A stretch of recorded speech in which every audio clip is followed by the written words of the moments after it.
Araw ng Miyerkules, April 24, 2024, araw ng pamimigay ng scholarship sa 3,000 mag-aaral ng Kalumpit.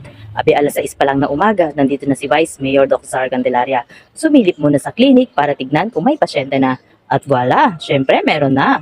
At dahil maaga pa naman, dumiretso na siya sa CI. Inisa-isang kumustahin at tsikahin ang ating mga kababayan.